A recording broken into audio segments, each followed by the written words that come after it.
Why hello and welcome back to another episode of Voice of the Rings, and this is the Battle for Middle-earth 2, The Rise of the Witch King, and this is patch 2.02, which is an expansion, and I have an entire video on how to download this if you want to check it out on the same playlist and channel. But today we're going to do my heroes down here, and we're going to make a hero in the Rise to War game. You can make your own heroes that you can use in it. This game is very much like a StarCraft, Warcraft kind of game, but it has some very big differences back when it was made.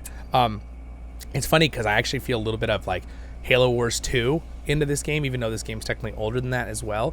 But heroes are super important in this game, okay? They do a lot. They're huge. When you're fighting your enemies in PvP, you want to try to make sure their heroes don't get a lot of unit kills early before your heroes, because that strength difference can really turn the tide of a fight. But basically what this is, you can create your own. So they've got some generic ones here, right, that you can kind of go through and see. Gosh, it looks so much better than it used to with this mod and update. Oh my gosh, it's graphically so much better. Okay, I'm recording this in 2K. Look how much better it looks. If you guys remember this game from back when it was original, they did not look this good. So it's really, with this little update, it's really holding its own. But new hero, we're gonna create a hero. Okay, so I like to. There's Captain of Gondor, which is just you can be a shield. You can have a shield maiden, kind of like a Rohan or Gondor. They kind of just put them together as hero of the West. So technically she's probably like a Rohan, right? But and then we have elf, really, and both the elves. He looks more like a Mirkwood elf to me, the way they did his characters, and she looks more like she'd be like the elves from Rivendell or Lothlorien, right? Of course, he could be from both too. And then there's wizards. There's the Wanderer, there's the Avatar, and there's the Hermit. Okay, so these are different wizards you can make. We also have the Dwarf. You can be a Taskmaster Dwarf, or you can be a Sage, okay? Wise and battle-hardened Dwarf. Sage can lead the way through any gate of their fellow Dwarves. Basically, there's their stats down here. I'm a little bit covering it up, so here, I'm going to just go away for just a second with the camera. Whoop! All right, let's go back and bring it up. Sorry for the black screen. See down here on the bottom right, there's stats for each one. So they all have like different stats, and it's usually because of the race. They don't really, oh, they do change a little Orc and Uruk-hai. The Dwarves have the same stats though. They're pretty hardy folk. And then we have the Easterling, or the Haradrim, right? Very, very cool. And then we have Trolls. Now again, we're gonna play on the good side. I don't remember if you can have evil units on the like vice versa. I'm gonna be the dwarves that have hill trolls. But anyway, they're very strong. The trolls are very, very strong commanders. Again, they all have weaknesses. Trolls are weak against certain things like, I think archers and spears, kind of like horses are, from what I remember. But today what I'm gonna do is I'm gonna make me a dwarf leader that I can use. All right, so I don't think it really matters which one of these dwarves I pick. I think they will have the same abilities. Let's just double check. So now we can actually do their look. And then let's just, and then we can put their points in, and then there is a spot where you put their name in, and then you add their abilities. Okay, so this is really cool. Honestly, amazing character customization for basically, you know, back in the day. I'm gonna put that back on. Amazing character customization. I totally forgot I could just click a button. Silly me. I like black screen to change something. I could just click the button. So let's go ahead and use this guy and just customize him. So we have a couple different kind of helmets you can put on him.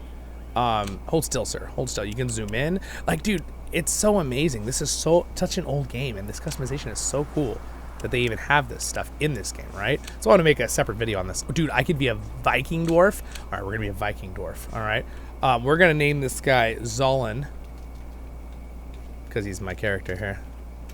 The Viking. Okay. Did I spell Viking right? Yeah, I think I did. So now you can do shoulder pads. Let's see. Do we have ones that are like with horns? No, we don't. Okay, let's do, I think those ones are pretty cool. Let's do that. And then chest. Oh, dude, that looks cool. Oh, man, these look really good. Gosh, I haven't seen this with the expansion yet. This awesome new redone visuals. All right, let's see. I'm going to go with the chainmail because it just looks cool. Arms. Let's see here. All right. They all look pretty cool. We just match them all. There, we do that. Technically, there is matching ones, which is that, I believe. I like those. Those are cool. Let's do that. Whoops, didn't mean to change that.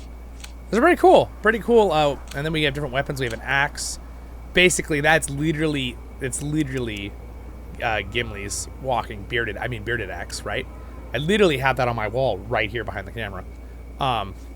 So the replica, I love it. It's one of my first replicas I got. And then we'll do those boots. Let's see. Yeah, we'll go with those. There. It's pretty good. You can move stuff around there on the left. So I guess we'll go with that. Different weapon. Oh, and that's actually, it's just a shorter version of Gimli's battle axe, right? Again, they had this is EA, so back in the day, they had the rights to, that's why they actually had some of the voice actors do lines from the movie of Peter Jackson, the series, in this game. That's how awesome this game was, okay? They literally had, not only were they able to use the lines from the movie, they were able to actually get some of the voice actors to come do lines. Like, I'm pretty sure they had Elijah Wood do some lines, and Billy Boyd, and yeah, so it's pretty cool. I'm not sure if they got Gandalf to come do lines, but there's quite a few of them. I think we're going to go with the axe because I'm Zollin the Viking. We can also change the actual chest piece armor. Interesting. So we could change the armor colors if we wanted to.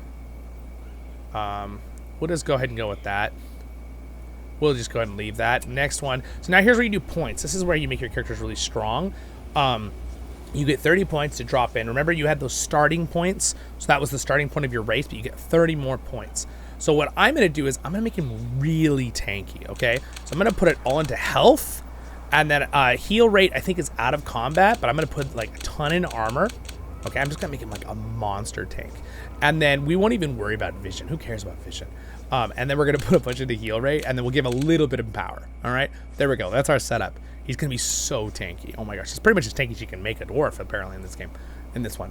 So now let's see. These are the special abilities that your characters all have. So you get a bunch of choices.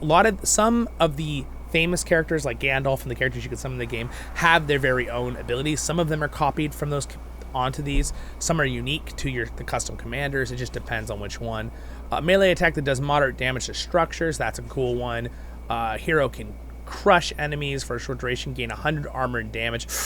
We're probably going to have to do that, and that's probably going to be our level 1. So up there is, remember, heroes in this game can have 10 levels, right? And remember I told you it's super important if heroes in PvP, when you're doing battles, that you don't let the enemy heroes get like lots of kills, because when they're getting kills on enemy units, that's when they level up, okay? Or buildings or whatever.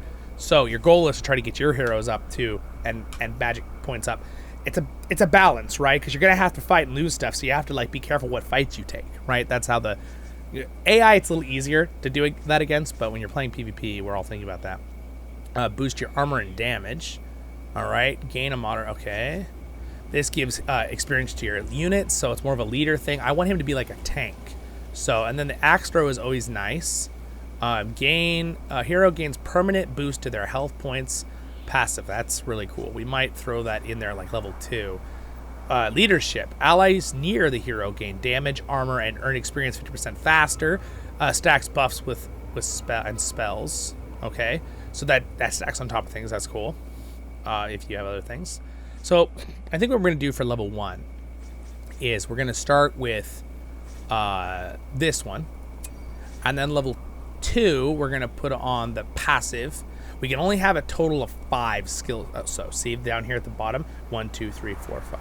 Okay, keep that in mind when we're doing this. So I'm going to give him the health bonus at level 2. Level 3, I'm going to let him get his charge. All right. Now, is this an active or a passive? Hero gains a moderate boost to armor. I don't know if that's an active or a passive. This is an active. The crush thing. So by the way, it says plus 200 cost to hero. That means how much cost he is to summon. Okay, I'm not really too worried about that. So you can do less abilities to make it like a cheaper hero to use earlier in the game if you don't have 3,500 resources early in the game, kind of thing. That's the side note, but I'm gonna put that on there. All right, and then what we'll do is, now that we got to the level 4, now we can get into this other bottom one. Barrages are awesome. This one slams the ground, causing an earthquake, which is really cool. Hero becomes invulnerable to damage for a medium duration. That's also really cool. So, the jump one is also awesome to get around if you're slow, and he's going to be a tank. But I think what we're going to do is we're going to give him invulnerability at level 4. And then at level 5, I think I want him to have artillery strike. because I want him to just destroy. That'll be his way to destroy big groups of units around him when he's tanking all the damage. So level 5, he'll get artillery strikes. Now we can't get any other abilities, but we can upgrade the other ones. So as we go up, we can't upgrade these yet until level 7, it says. So we need to go back up here, and we're going to upgrade charge at level 6. And then at level 7, we're going to upgrade artillery. Level 8, we're going to upgrade, let's see, I think we'll upgrade invulnerability. Oh, do I want to? I'm actually debating on if I want to do gain boost to armor and damage. That's what keep making me tankier. That's a hard one. Maybe I want to use a different other ability, because I picked a lot of doubles here. Do I need the... I don't know if I want the invulnerability now I'm thinking about it. I'm going to push back here. At level 4, I'm going to do this one. And then what I'm thinking is, maybe we won't do invulnerability, and we'll just make ourselves really tanky with charge, and then this one. All right. And then at level 7, we'll upgrade barrage. Wait, how many more slots do we have here, technically? 1, 2, 3, 4. 4 more. 1, 2, 3, 4. Let's just do that. Barrage 7. And then we're going to do charge 8. 9 is this one. And then 10. We could make ourselves even tankier with the 10th upgrade, but I'm just going to upgrade barrage. There we go. There we go. So we're not going to have one ability, but that will make me like ultimate tanky with a big giant explosion. So there we go. We have Zollin the Viking. We're set up. That's how you create a character in this game. It's super fun. I forget if there's hero creation. I think there's hero creation in the second one too. This is the expansion to that one, okay? So, yeah, cool. All right, so we're good there. Pretty fun. Thanks for watching this little quick how to make your commander in the Battle for Middle-earth expansion, Rise of the Witch King, be your custom commander, and then go check out my other videos. We're going to actually use him in a War of the Ring game mode. So check that video out in the same playlist. Don't forget to like and subscribe. Thank you to my Patreons for their support. Thank you for watching. Subscribe button's there if you enjoyed. Up there is the next episode for this, and over there is a Lord of the Rings Online voiceovers in the Lord of the Rings Online, which is also a great Lord of the Rings game that respects the game so much. Baruch Hazad Kuzan menu, and I mean the genre. See you in the next one, friends.